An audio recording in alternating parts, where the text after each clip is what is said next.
नमस्ते फ्रेंड्स, कैसे हो आप सब। आई होप आप बहुत अच्छे से होंगे। तो आज एक नई वीडियो आपके सामने लेकर आई हूँ। घर को संभालना एक बहुत बड़ा चैलेंज होता है। काम करते हुए हम धीरे धीरे चीज़ों को समझने लगते हैं।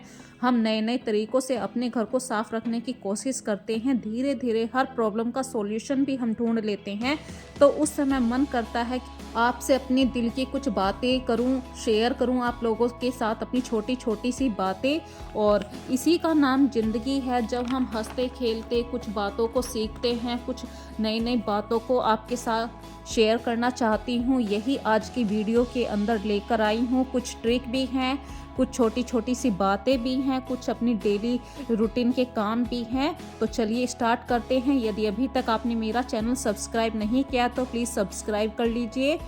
तो फ्रेंड्स, मेरे घर की जो रोड थी पानी गर्म करने वाली, वो ख़राब हो गई थी पहले वाली। और सीज़न जा रहा है सर्दियों का, बिल्कुल लास्ट टाइम में। देखिए अब फरवरी आ चुकी है और फरवरी में मुझे इस रोड को मंगाना ही पड़ा। और ये इतनी अच्छी रोड है कि ऑटोमेटिक ये पानी अगर ज़्यादा गर्म हो गया है तो बंद हो जाती है। तो लास्ट सीज़न के दौर में मुझे ये मंगानी पड़ी क्योंकि पहली रोड ख़राब हो गई थी। और आज मैं धो रही हूँ हाथ से ही बड़े वाला ब्लैंकेट, डबल बेड का जो ब्लैंकेट होता है। तो 3 दिन से बारिश हो रही थी, मतलब हल्की हल्की फुहार सी आती थी, घटा बूंद हो रही थी। तो आज अच्छी धूप दिखाई दे रही है, लेकिन लग रहा है कि घटा फिर से आएगी। तो ये एक छोटा सा ब्लैंकेट मैंने मशीन के अंदर डाल दिया है। हाथ से घुमाना पड़ रहा है बार बार क्योंकि मशीन ओवरलोड नहीं ले पा रही है। लेकिन मशीन के अंदर इतनी सारा पानी आ जाता है, ब्लैंकेट का वजन हो गया तो धोने में थोड़ा सा ये हो जाएगा। मेरे पास इतने बड़े बर्तन नहीं थे कि इस ब्लैंकेट को मैं धो सकूं, मतलब और तरीके से सिर्फ मशीन के अंदर ही मैं धो सकती थी इसको। और आज मैंने अपने घर के काफ़ी सारे पर्दे भी धो दिए हैं। धूप अच्छी निकलती है तो मन भी करता है काम करने का। और यही छोटी छोटी सी बातें होती हैं कि जब आपके मन से आलकस चला जाता है, और आलकस जाने का सबसे सर्दियों में धूप सी दिखाई दे जाए तो आलकस एकदम चला जाता है। तो कपड़े तो धोने रोज़ ही होते हैं, लेकिन आज मैंने कर्टेन्स भी धो दिए हैं, ब्लैंकेट भी धो दिया है। तो इसे आप कह सकते हैं कि मैंने ड्राई क्लीन के लिए क्यों नहीं दिया। और ये ज़रूरी नहीं है कि आप हर चीज़ ड्राई क्लीन के लिए ही दें। कुछ चीज़ों को आप यदि अपने घर पर धो सकते हैं तो धो दीजिए। इससे एक तो आपके पैसों की बचत होगी, और जो काम करने में अपने हाथ से स्वाद आता है, मज़ा आता है अपने हाथ से काम करने में, वो ऐसे दूसरे के उसमें नहीं आता है कि हम तो पैसे दे के कहीं पर भी करवा लेते हैं, लेकिन काम को जब तक हम खुद नहीं करते हैं तो हमें पता नहीं चलता है कि उस काम को कितना हमने सीखा है, हमसे क्या गलतियां हुई हैं। अगली बार वो गलतियां ना करें, तो यही काम करने से सीखा जाता है। तो ये ब्लैंकेट मैंने 2-3 बार मशीन के अंदर ही इस तरीके से अदला बदली करी है, और ताकि इसका गंदा पानी निकल जाए। और जब इसे मशीन में सरफ में डाला था तो मैंने हाथ से ही घुमाने में काफ़ी मशीन के साथ ही मतलब हेल्प करी थी। तो ये अच्छी तरीके से घूम गया था, और अब इसे सुखाने की बारी है। आज ये कंबल सूख चुका है। तो फ्रेंड्स, मुझे कमेंट में ज़रूर बताना क्या आप लोग भी इसी तरीके से घर पर छोटे ब्लैंकेट को धो लेते हैं। जो बड़े ब्लैंकेट होते हैं देखिए वो तो मशीन में नहीं आ सकते, पर जो छोटे ब्लैंकेट होते हैं वो आराम से आ जाते हैं। तो एक तरीके से आज मौसम बहुत अच्छा है और ये ब्लैंकेट शाम तक आराम से सूख जाएगा। पैरल वर्किंग तो बहुत ज़रूरी है फ्रेंड्स। सुबह के वक्त में मैं वैसे मोस्टली काम करती हूँ, किचन का ही निपटाती हूँ, लेकिन कभी कभी सूरज को देख के मैंने आज सबसे पहले कपड़े धोने का काम निपटा दिया था। और थोड़ा सा टाइम मिला तो मैं ये सारे मसाले आज कंटेनर्स में डाल रही थी। मतलब जैसे भी आपके घर में आपको फुर्सत मिले तो आप टाइम टू टाइम अपने सारे मसालों को चेक करते रहिए। और वही था आज का नियम। तो ये जो मसाला हम रखते हैं जिसमें, तो वो काफ़ी नीचे से गंदी हो गई थी, और हर एक मसाले में थोड़ी थोड़ी सी क्वांटिटी थी। तो मैंने हींग की डिब्बी में से जो थोड़ी सी हींग थी वो दूसरी डिब्बी में पलट दी है, जो नई डिब्बी है। और इस तरीके से सारे मसालों को मैंने फिलअप कर लिया है। जो पैकेट नए खुले थे उन्हें जार में भर दिया है। तो ये काम भी बहुत ज़रूरी होता है। देखिए, अगर हम एक काम को करते हैं पूरी तसल्ली से तो वो काम उधर का ख़त्म हो जाता है। इसको बोलते हैं कि नियम से काम कर लो। ये नहीं कि एक बार ड्राइंग रूम में चले गए हैं, एक बार किचन में आ गए हैं। और मैं जब भी किचन के काम निपटाती हूँ तो पूरा जब तक किचन साफ़ नहीं हो जाती है, जब तक मैं किचन को नहीं छोड़कर जाती हूँ, तो अदर काम को भी नहीं छेड़ती हूँ या दूसरे कमरे के काम को भी नहीं करती हूँ। यदि कपड़े धोने का काम छेड़ा तो पहले कपड़े धोने का ही काम निपटाऊंगी, फिर किचन में आ गई तो पूरा किचन नीट एंड क्लीन करके ही निकलूंगी।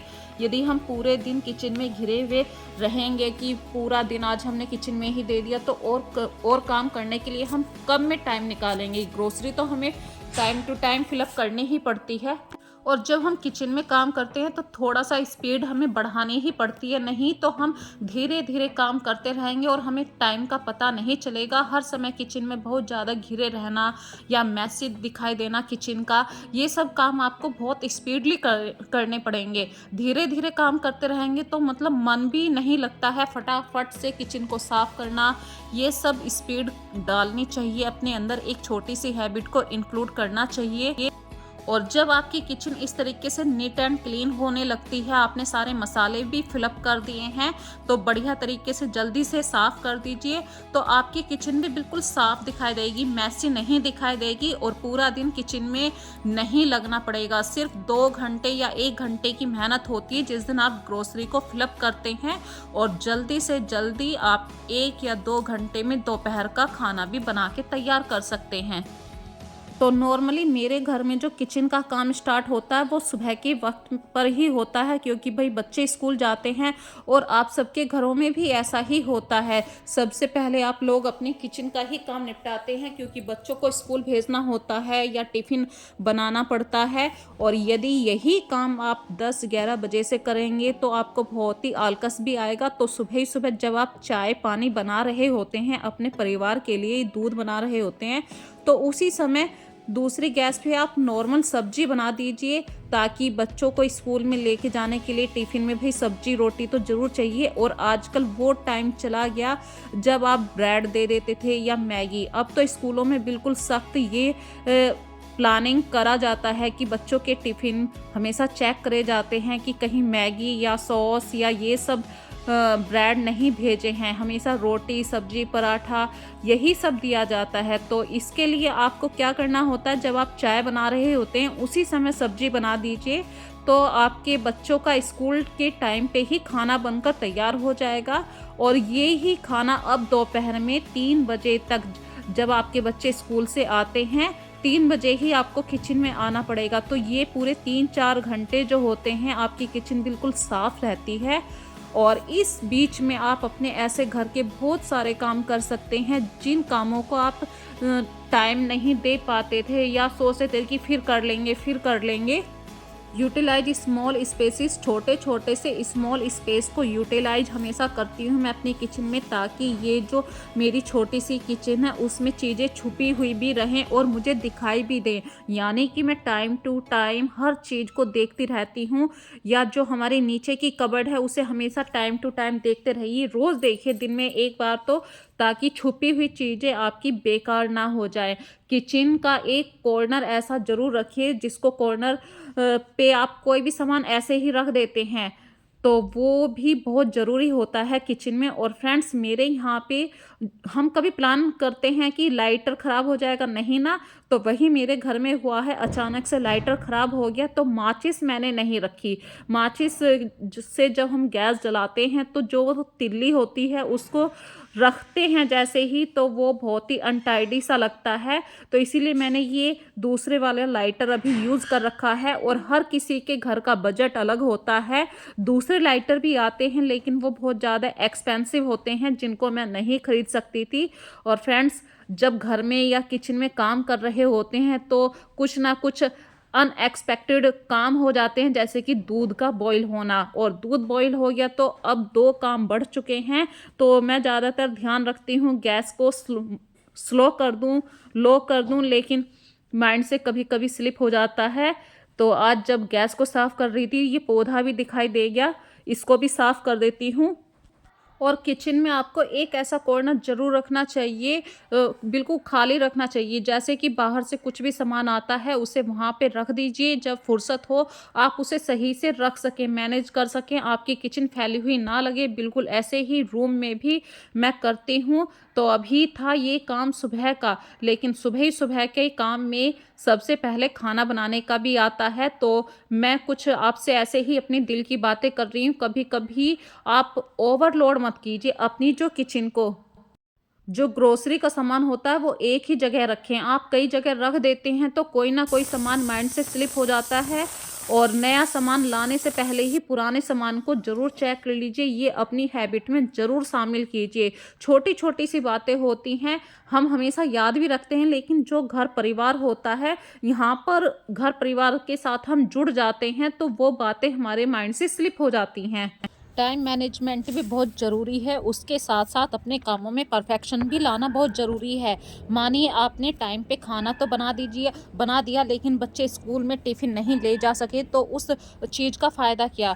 तो इसीलिए टाइम पर ही काम हो जाए, परफेक्शन जब भी मिलता है उसी काम का, वरना उस काम का कोई मतलब नहीं रह जाता। टाइम मैनेजमेंट के साथ लाइफ में परफेक्शन लाना भी बहुत ज़रूरी है, नियम से काम करना बहुत ज़रूरी है। और इसी समय मैं आपके साथ अपनी एक छोटी सी बात शेयर करना चाह रही हूँ। मैं पहली रोटी सेकती हूँ गाय की, तो माघ का महीना चल रहा है, छोटा सा दान हो जाता है, कोशिश करती हूँ, और ये कोशिश अभी तक तो मैं निभा पा रही हूँ। और टोटल किचन को साफ़ सफाई करके अब मैं आ गई हूँ अपने ड्राइंग रूम में। ड्राइंग रूम के आज मुझे पर्दे चेंज करने थे, क्योंकि अब धीरे धीरे सूरज निकलने लगा है तो ज़्यादा लाइट भी अच्छी नहीं लगती है।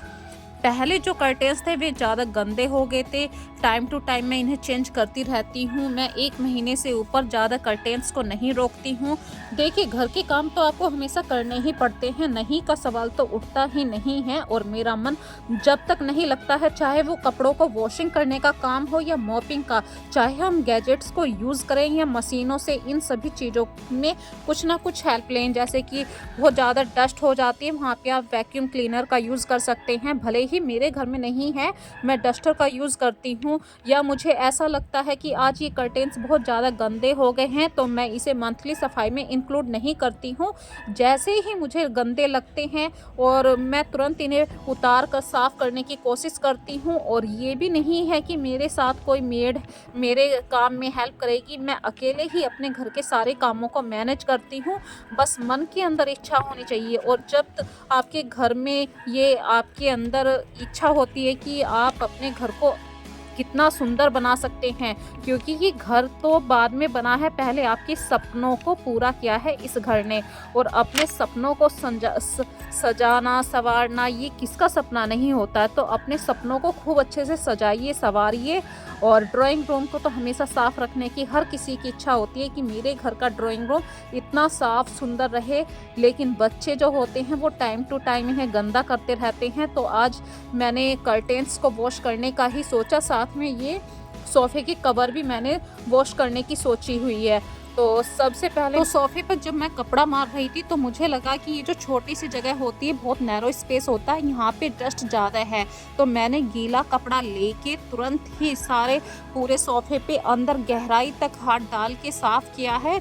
इसको आप डीप क्लीनिंग तो नहीं कह सकते हैं, लेकिन यदि आप सोफ़े की कवर चेंज कर रहे हैं तो उसी दिन आप ध्यान से पूरे सोफ़े पे गीला और सूखा, जैसे भी आपको लगता है, दोनों तरीके से कपड़ा मारिए। गीला कपड़ा मारने से क्या होता है कि किसी किसी को एलर्जी होती है डस्ट से, तो वो एलर्जी मुझको भी है, तो मुझे अपनी हेल्थ का भी ध्यान रखना था और साफ़ सफाई भी रखनी थी।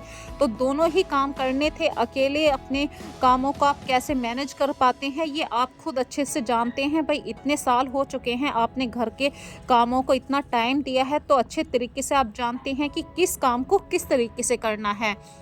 तो अपने यही छोटे छोटे से काम करते हुए मैं आ गई हूँ। आज सारे घर की जितनी भी बेडशीट थी चेंज करनी है तो चेंज करूँगी, ये सही से अरेंज करनी है।